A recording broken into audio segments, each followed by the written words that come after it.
Kulukudu khalatha sengikhona sengiphakathi kuyona channel yakhe hamba phambili inkezo. Mina ufeza ukuthi ungakhumalo bathi ila sibona amagumede mhlambe emangabe usemusha nganza kwethu ngizophinde ngicela usubscribe ungakhohlwa ucomment nokulike nokushare okukhona okukhulu kunakho konke bafethu abantu laphana bawuvala umlomo ngesangoma okanye inyanga laphana umlungu kule nyanga eyalaphana endaweni yaseJozini laphana izibiza ke ngesipoko soMlungu kuze nje ngemuva kwevideo laphana kade trend enkundleni zokuxhumana ke abakhombisa ke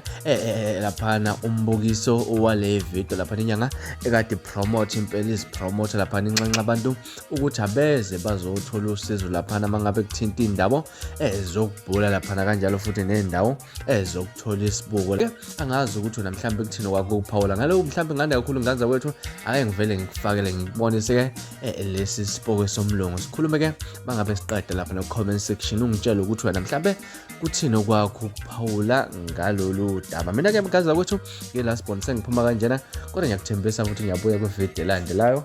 ngesikhathi esilandelayo kwakho ukusubscribe nibe nosuku lomnandi ngithanda kakhulu.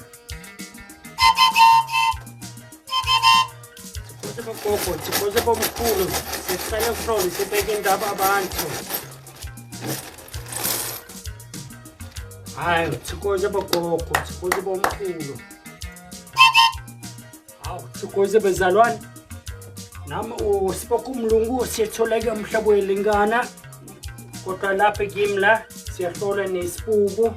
noma siyaphonsa amathambo siyabuka lapha le mathambo ukukhuluma istory isibuko ukukhuluma istory lapha kimi siyahlola nepogogo futhi upogogo khona lapha kimi futhi siyahlola nabonke mathambo pogogo nesibuko khona kimi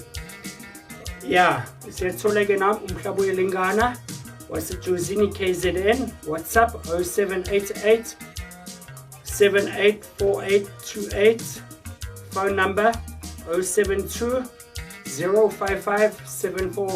7490 sikhose bogogo sikhose bomkhulu.